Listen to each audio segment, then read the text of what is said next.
What's up, YouTube? Today I got a pretty short topic to go over.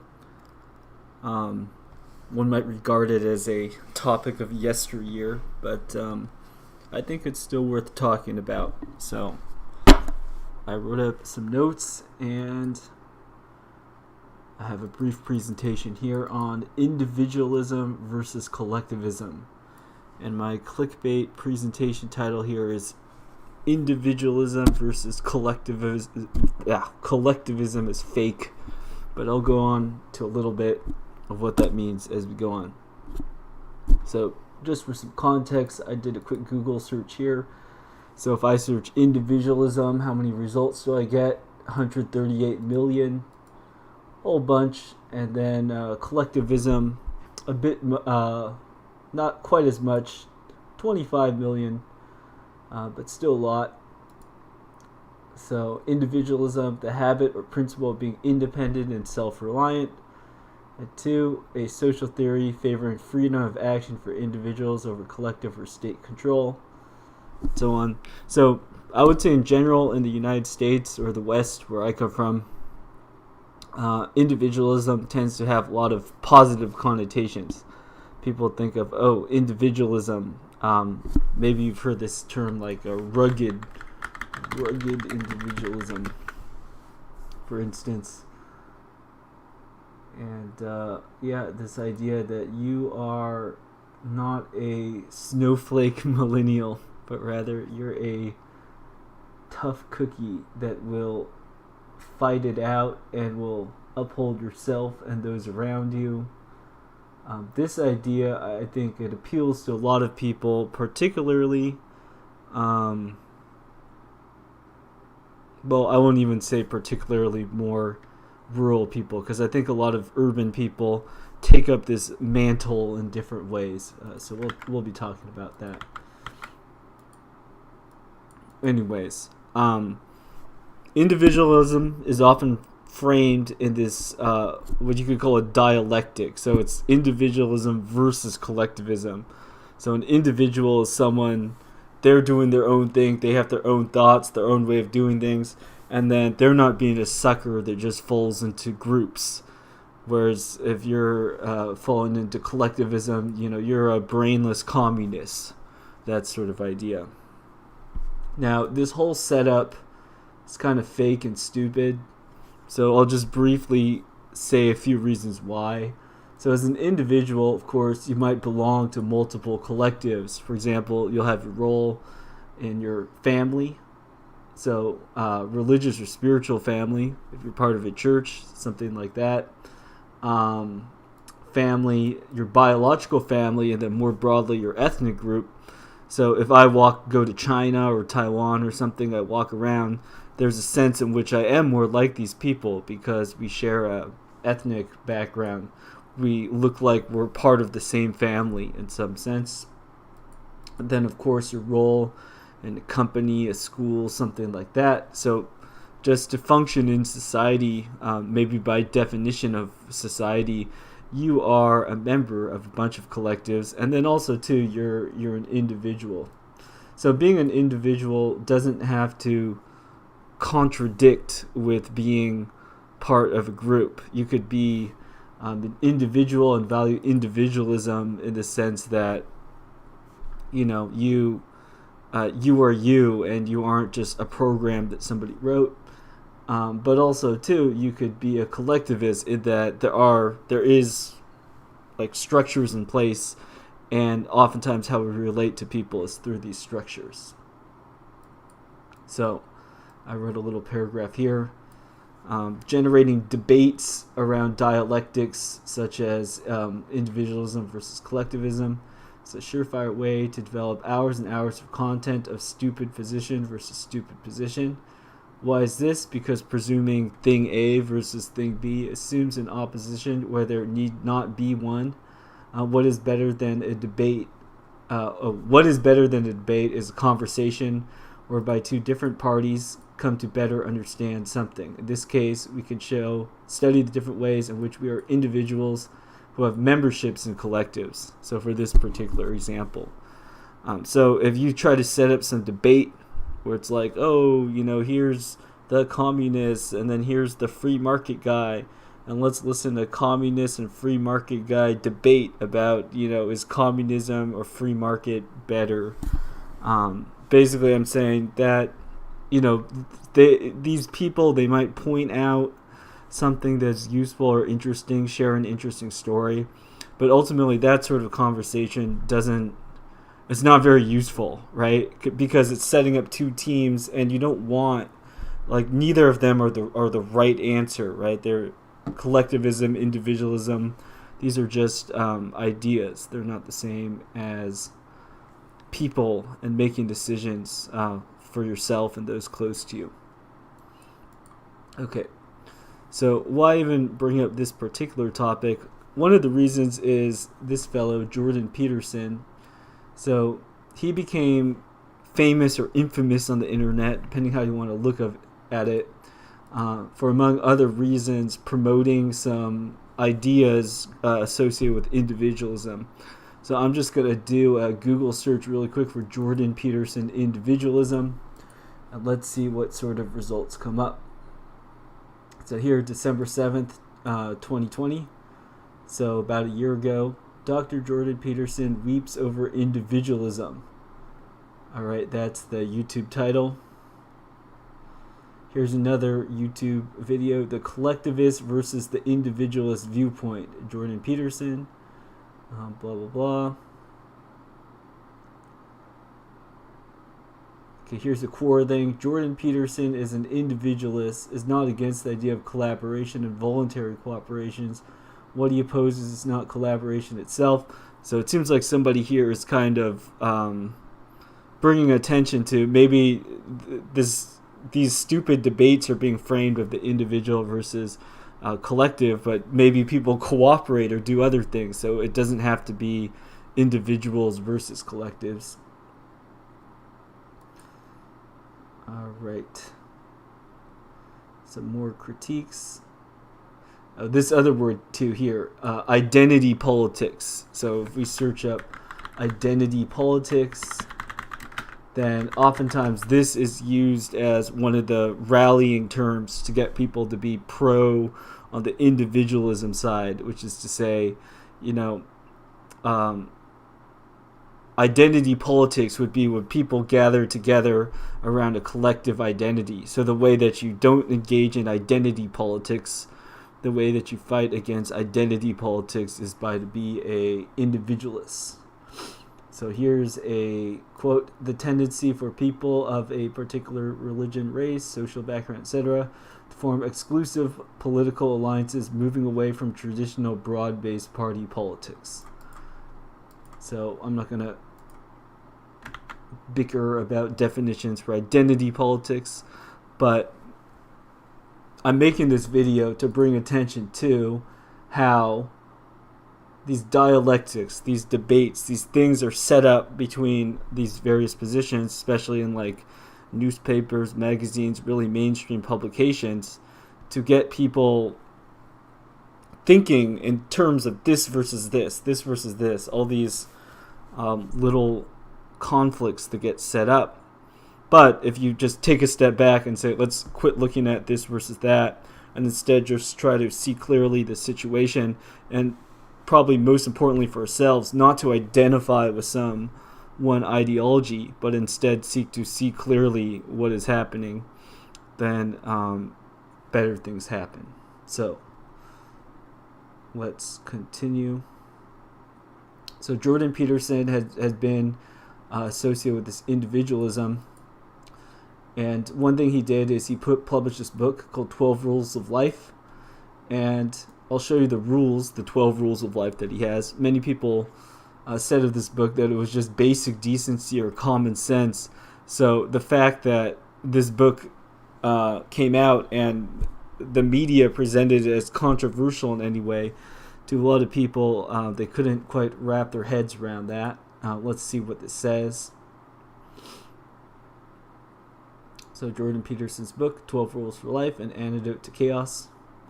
So he had 12 rules. Oh no, am I getting... I need to register. I'll do it later. Okay. So here's one. Stand up straight with your shoulders straight.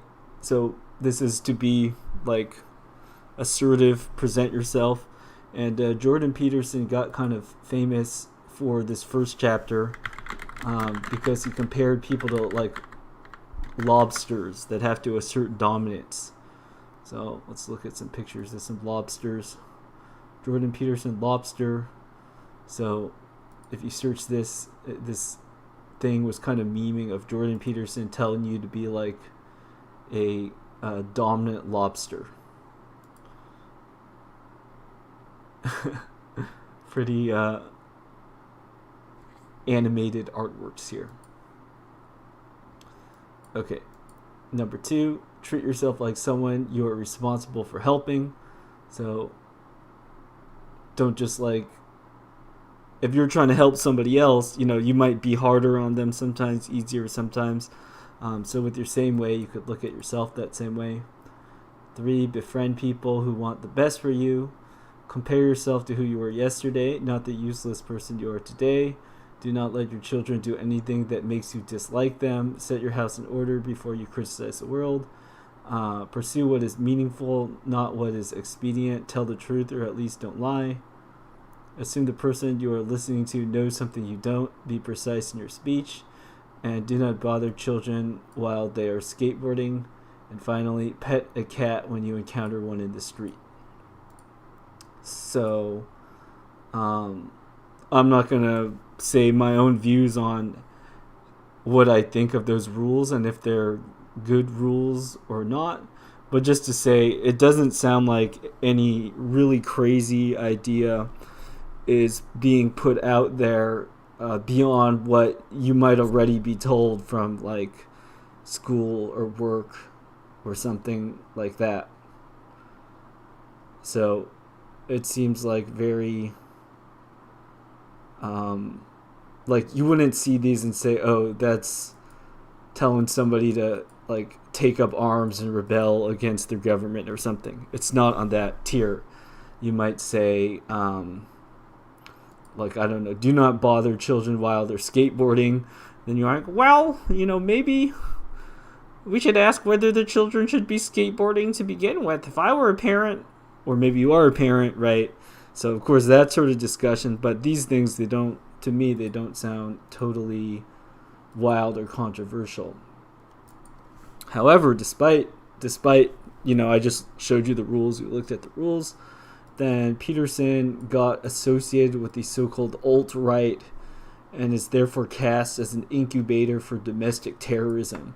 So if I do a search, like here, for Jordan Peterson alt-right, let's see what we find. How dangerous is Jordan B. Peterson, the right-wing professor?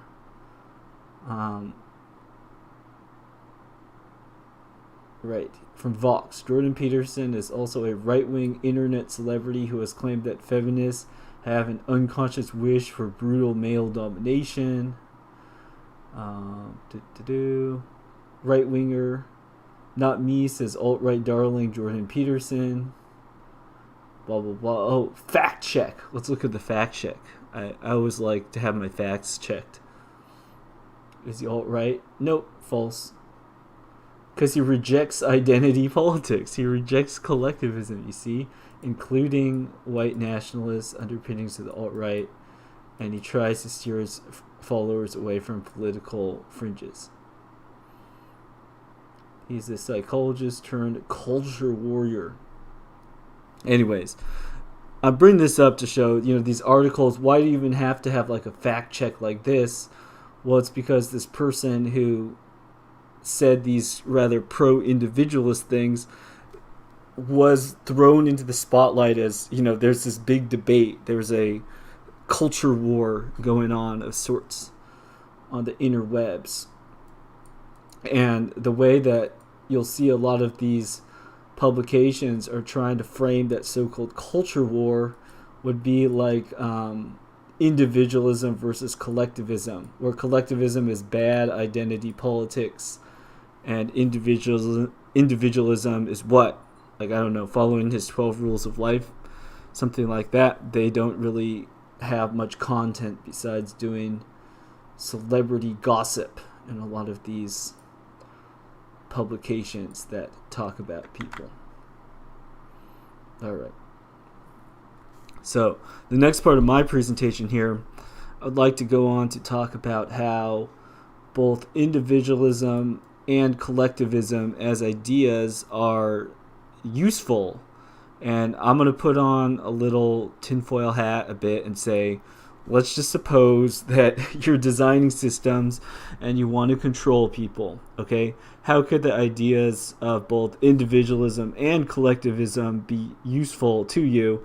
And how is it if people identify with either team strongly, that doesn't pose any problem for you whatsoever? In fact, it's useful. So I brought up some links and stuff to go over. So let's look at individualism first. Individualism, a lot of the time, allows people to define themselves, and I'm putting that in quotes because you are more than what you choose to order at Chipotle. So individualism allows people to define themselves through parameterized choices. Now, parameterized choices, you could think of that as drop-down options on a menu, like you're filling out a form. So what would you like for protein in your burrito? Okay, would you like black or pinto beans? This would be sort of parameters. So individualism in this sense is very popular. So for example, we get Burger King. They have their slogan, have it your way. So that you appeal to customers by saying you customize your orders in all sorts of ways. Thereby you're expressing some kind of individuality. There's this idea of lifestyle coaching. I think you could have some phrase like be the best version of yourself. Very open to interpretation what that means. So I'm not saying it's bad to have a lifestyle coach or something like that. Rather, I bring this up to say that the whole idea, the market of lifestyle coaching often appeals to people saying, okay, you are you, let's set up your life in a way that works for you to reach your goals, right? It's a very individual focus. That's why you would hire a sort of personal trainer, go into that sort of arrangement as opposed to joining group classes or something. Yeah, so in general here, you could look at this whole coaching industry, whether it's virtual coaching, getting somebody help you do something. Anyways, just to say, a lot of the nature of this sort of thing is individualistic in that it's individuals seeking individuals to do individual stuff. As opposed to joining the program or being part of a collective. And I think, in many cases there is a valid reason to do that. For example, signing up with a personal trainer could probably help somebody reach fitness goals faster than being part of a general class where there might be a lot more logistics, overhead, and trouble involved. And then even faster than all that might be to just totally do it yourself without a personal trainer. That's probably what the personal trainer did themselves, Who knows? Okay. And then finally, another culturally relevant way in which individualism is really presented people is this whole idea of superheroes. And you can see that superheroes are everywhere. Every superhero, a lot of times they're unique, they're distinguished from one another by having different powers. So you could ask, how do you unlock your abilities? And I think this too appeals to a lot of the way in which a lot of video games are sold is appealing to custom character creation, and thereby you set up your character in a particular way, you express your individuality, and that's how that game really locks people in. So let's just look. I think it was Nvidia. Could look at their marketing, advertising. So they sell graphics cards, stuff like that. Used with a lot of game things. For you, okay, I'm a gamer. Let's look at the overview.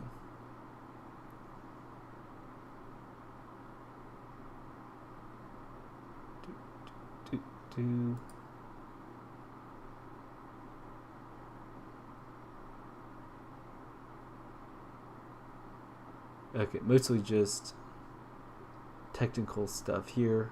It must have been like an ad on Facebook or YouTube that I saw that was relevant. I cannot pull it up just right now, but even on this side alone, like if I go to For You, stuff like this, then you could express your individuality by sort of making your own character, your what sort of PC user you are, character. So are you a creative or a designer? If you're a creative and a designer, then what industry are you in? Let's just say I'm in media and entertainment.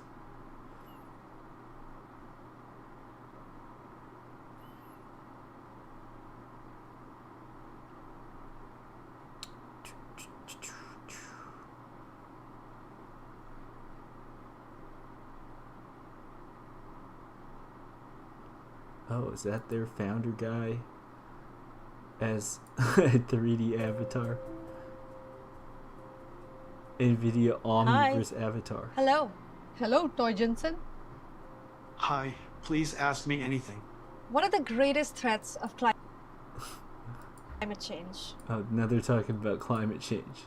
Okay, so maybe NVIDIA here isn't the most direct example of this idea, but just going in to show how with a lot of video games, graphics, technology, and eventually metaverse, the way in which these things are made to appeal to people is this idea you have your own customizable something, character, whatever, avatar, and through that you sell your, or through that you express your individualism. And that's how they sell these things to people, saying within this capacity you could express your individualism better or more than without this product.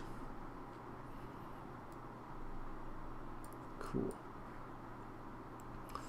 Alright, another way that individualism is encouraged is saying how collectivism is bad. So not just individualism good, including like, oh yeah, you could be more creative. Like creativity is often associated with individuality. So being creative is good. Do something you love. Find your passion, right? This is all individuality talk. In addition to focusing on the positives of individualism, then another way to get people onto team individualism is to say collectivism is bad. So there's clearly some groups that you wouldn't be want to be associated with. So by pointing to those groups, saying like, you know, the square mustache World War II man team, they're bad. So if you're part of a collective, then you're being like him and his friends. So that's bad. Then that would be one way in which to say collectivism is bad.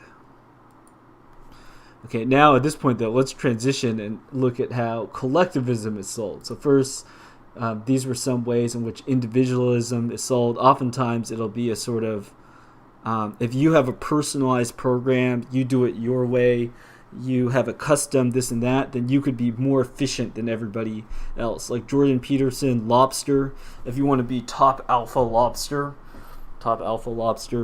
then that might be, you know, being assertive, kind of frowny face, kind of grim, push through rather than smiley and goofy or whatever. You know, you could make such a contrast and say, okay, that is why we need individualism. Now we could look at how collectivism is being presented. So collectivism, it seems like every form of collectivism is being encouraged except for the bad guy teams. So I'll just give you an example. Like in the past, if you played Dungeons and Dragons, like role playing or something, or you went to an anime convention or something, then people might make fun of you for being a nerd. Or like if you did drugs, like it would be the bad kids that would do drugs. But now we could see how openly all sorts of these things are promoted, right? If you do all sorts of things as your hobby or lifestyles, like even the term of like recreational drug use. So if it's like, oh yeah, we work hard, play hard. We all hustle at our company and then we all go home and like smoke a bowl or something. That would be a very common lifestyle that somebody might create art and music and all sorts of other stuff celebrating. So we could look at various ways in which various sorts of collectivism are promoted. One example for more ambitious people would be this idea of mentorship. So here, Tim Ferriss, #1 New York Times bestselling author, so definitely establishment approved stuff here. Tribe of mentors, short life advice for the best in the world. So if you have like a group of people and they're getting together to do something like business or whatever, then that is a cool and fine way to practice collectivism. Okay, it looks like people don't like this book very much, but that's to say, I think it demonstrates the point. Yeah, it's like I buy your book, you buy my book. If we all buy each other's books, then we could have the most popular books. So let's all buy each other's books, right? That sort of collectivism is totally okay. What else?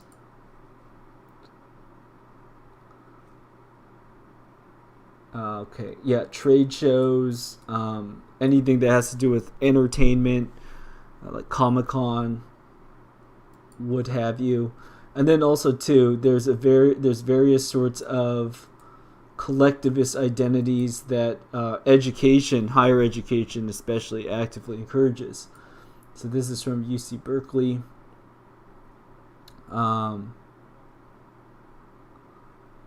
We have the Global Environment Theme House. WISE, empowering women, spelled with the X, and STEAM. Welcomes all who experience life through the lens of women with the X in body, spirit, identity. Identity? I thought we were supposed to not like identity politics. Interesting. Okay, African American theme program, Native American theme program, Asian Pacific American theme house, then a Latin X, Chicon X theme program, and then the LGBTQIA plus theme house. So if you're part of one of these tribes, you identify in that sort of way, then of course collectivism is A-OK in this day of age. And team collectivism, how are they told to reject individualism? And I think this one is pretty clear. Basically, there's certain expressions and things that you're not really allowed to express. So if you have a group and then somebody is against your group and you labeled them as hater or whatever, then you're using the power of your collectivism saying, okay, if you want to be a member of our polite society, you need to hold this, this, and this, and this value in common. So if you don't agree, then you should be ostracized from polite society. And that is how team collectivism will attack people on team individualism. Now, if you're on team individualism, but you're just like doing your own thing, like you do yoga in the desert or something, then they could probably care less about you, especially if you're like, oh, all is one, we're part of the same spirit. Then they'll probably just, leave you alone and there's no problem. But, if you live and work in a job and say, hey, I don't think what these people are promoting is right, then suddenly your individualism needs to be modified. So, just some closing remarks here. I'll read my paragraph. Framing some debate between ideas like individualism and collectivism is a common method the bad guys use to divide us. Noticing these patterns means you can better protect yourself from wasting your time and energy in pointless argument, needlessly offending people, and opening yourself up to manipulation or control by naively joining a team. So if you're like, oh yeah, Jordan Peterson seems reasonable, I'm on team Jordan Peterson. Well, you do something like that, it could get you in trouble. For instance, identifying the position of individualism because you don't want to be labeled as a communist might lead you to think and feel positively about all sorts of other ideas that are actually harmful to you. Suppose you give up some role and responsibility to travel the world. So let's say you go into team individualism, and then some people on team individualism are doing stuff like becoming a digital nomad. They're wandering the world with their laptop, talking about how much of a good time they're having in all these locations. And then you follow and you do the same thing, but you end up crashing and burning and losing a ton of money, and overall it just actually sucks. Well, such thing has happened to a lot of people because they have maybe gotten on team individualism. Then they come up with the idea, I'm going to go on my quest of individualism, and through doing their thing, they actually crash and get burned really bad. And clearly you could see how with like collectivism, the same thing could happen. Maybe you join team collectivism, and then they go out and do some riot or protests, and then you get injured because you joined a team collectivism that got you into a bunch of trouble. So it's not to say we're not anti-individualism, not anti-collectivism here, but rather look, in what capacity am I an individual, in what capacity am I part of collectives, and just try to navigate and find your correct role, your correct place in doing stuff. Okay. Oh, and then I just wanted to have one last note here. One of the ways I think that individualism type stuff is really going to be sold hard is this idea of experiences. Now, we've already seen this being sold, like people might say something like, oh yeah, millennials don't care about buying stuff, they want experiences. And this might be said in the context of like travel, things like that. Now, it's like by its definition, your experience is unique to you. So having an experience, especially if you did something like you went and you traveled and you did a vacation by yourself or something like that, then that's like peak individualism in the sense like I'm just doing a thing just for me as an individual. Once again, not saying that's necessarily bad, but this idea of experiences selling that, right, that's really targeting individuals, and that individuals could have experiences tailored to them. And then likewise, you could also see experiences being sold too, actually, now that I think of it, as collectives. Like recently, these metaverse concerts or something.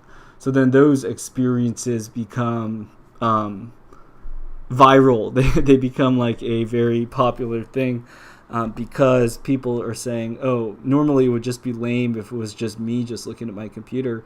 But now if a bunch of millions of other people are watching a concert online too, then now this digital experience suddenly it gains value. So experiences, these things are going to be sold both at the individualist and the collectivist angles. I think we could expect that a lot. But not individualist versus collective, right? You could try to sell stuff, try to get people, draw them into something from multiple different angles. And individualist versus collectivist, right? Don't be a sucker and just identify with one team or the other. Rather understand how appeals to individualism or appeals to collectivism are used in different ways in order to get people to do, what the bad guys want you to do. So here's a video of the word experiences being used in Meta's recent press release. Let's listen.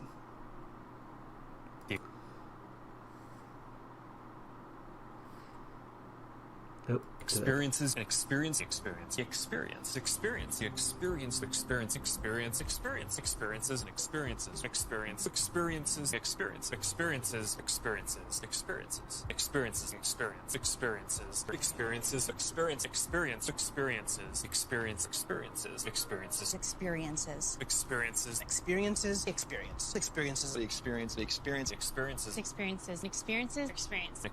and much more with stories. Game onto the table. Metaverse is Experiences.